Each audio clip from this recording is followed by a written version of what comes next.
to Accessible Art History, the podcast, Season 11. As mentioned in the trailer, this season will focus solely on women artists. Too often they've been relegated to the sidelines of art and history, so I want to feature them and teach you about how they overcame adversity to change the world around them. All images and sources will be in the associated blog post linked in the description details. Make sure to follow at accessible.art.history on Instagram for all updates. So without further ado, let's get started. In this episode, we're finally moving into the 20th century. Augusta Savage was not only an incredible sculptor, but she worked hard to educate the next generation of artists. She was a pivotal figure in the Harlem Renaissance and fought for the rights of her fellow Black artists. So to learn more about this amazing woman artist, keep on listening. Augusta Christine Fells was born in Green Cove Springs, Florida on Leap Day, 1892. Her father, Edward Fells, was a Methodist minister, and her mother, Cornelia Murphy, was a homemaker. She was the seventh of 14 children. From a young age, Savage was fascinated by art. Her earliest sculptures were of animals and made of the red clay that was abundant in her hometown. However, her father did not encourage her art. In fact, according to her own writings, Fells used to beat his daughter whenever she tried to sculpt.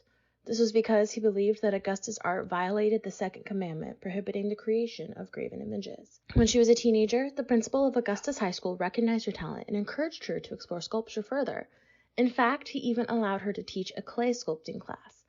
This would not only help her artistic skill, but started a lifelong passion for art education. In 1907, at the age of 15, Augusta married her first husband, John T. Moore. About a year later, her only child, Irene Connie Moore, was born. Shortly after their daughter's birth, Moore died. 1915 was a big year for Augusta. Firstly, her family moved to West Palm Springs. However, a lack of their support and material meant that she didn't sculpt for almost 4 years. That same year, Augusta married a carpenter named James Savage. This is where she received the surname that she would be known by for the rest of her life. Sadly, the couple would divorce in the early 1920s. Finally, in 1919, a local sculptor shared clay with Savage so that she continued to practice her art. Inspired, she created a group of sculptural figures and entered it into a local contest. Excitingly, Savage was awarded a $25 prize and the ribbon for the most original exhibit. This is what truly launched her artistic career.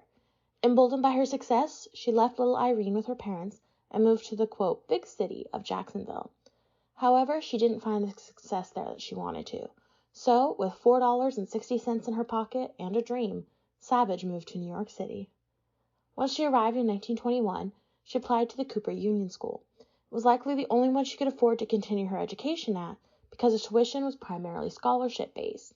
Her talent certainly spoke for itself because not only was she admitted ahead of 142 men, but she was given additional scholarship funds to help pay for room and board.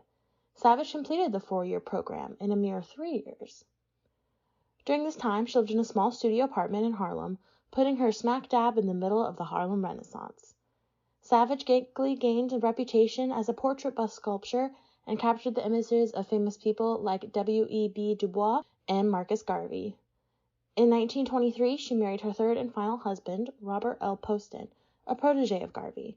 However, he tragically passed of pneumonia while on a ship from Liberia. That same year, Savage applied for and won a scholarship for the summer art program at the Fontainebleau School of Fine Arts in France. However, when the committee and French government found out that she was a Black woman, they rescinded their offer so as not to offend some of their benefactors. Although the story and Savage's fight for equality reached papers on both sides of the Atlantic, was to no avail. It wouldn't be until 1929 that Savage received another chance to travel to Europe. That year, her work Gammon, an informal portrait of her nephew, won her the Julius Rosenwald Fellowship, which granted her the opportunity to study in Paris. Her study was also supported in part from donations from the Urban League, a Carnegie Foundation grant, and financial gifts from friends and former teachers. While there, she found much success. Not only did Savage study with Félix Benneteau at the Académie de la Grande Chaume, but she also showed at 2 different salons. In 1930, Savage was awarded a second fellowship, which allowed her to travel to Paris, Belgium, and Germany to further study art. Next, we're going to discuss Savage's life and career after she returned home to New York. But first, let's take a quick break.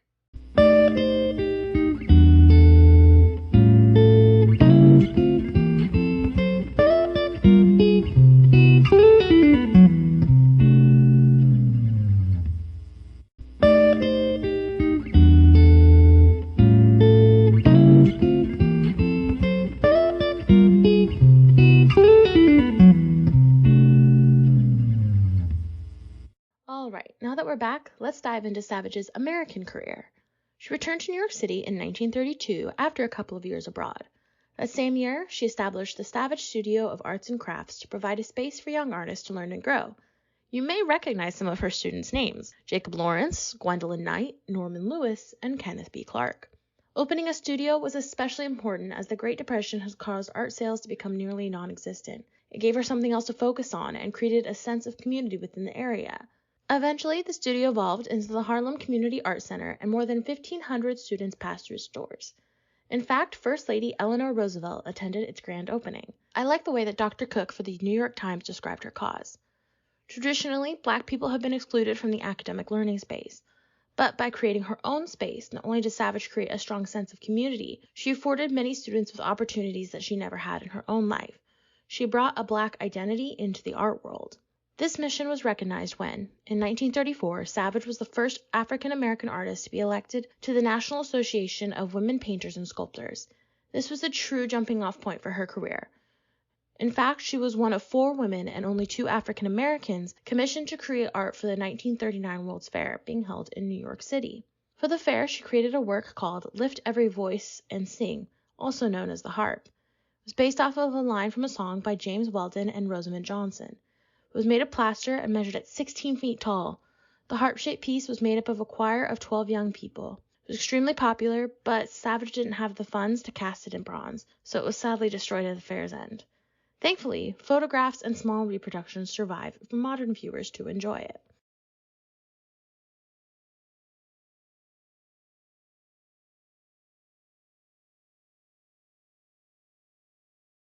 Savage's style can best be described as honest. Her portrait bust captured the sitter's personalities and individual characteristics without over-exaggerating them.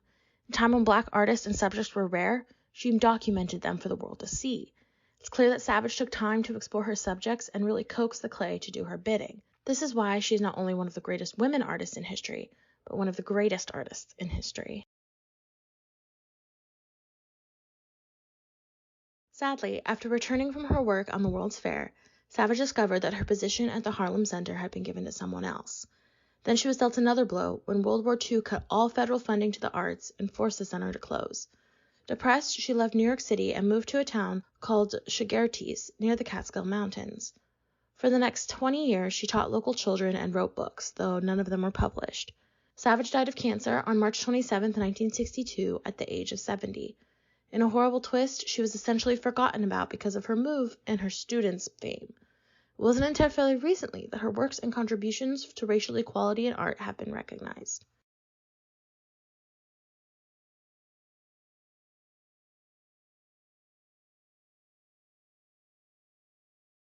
Augusta Savage was quoted as saying, "I was a leap year baby, and it seems to me that I have been leaping ever since." And this couldn't be more true. Not only was she an immensely talented artist, but she worked hard to teach others and fight for racial equality in a time in American history when that was nearly impossible. I'm glad that she's finally getting the recognition that she deserves. Make sure to tune in next week when I cover the life and works of the one and only Frida Kahlo. Thank you for listening to this episode of Accessible Art History, the podcast. New episodes will premiere each Monday, so make sure you subscribe so you don't miss out. If you enjoyed this episode, please consider leaving a rate and review. Make sure you follow Accessible Art History on Instagram at accessible.art.history for all updates and daily Art of the Day posts. See you next time!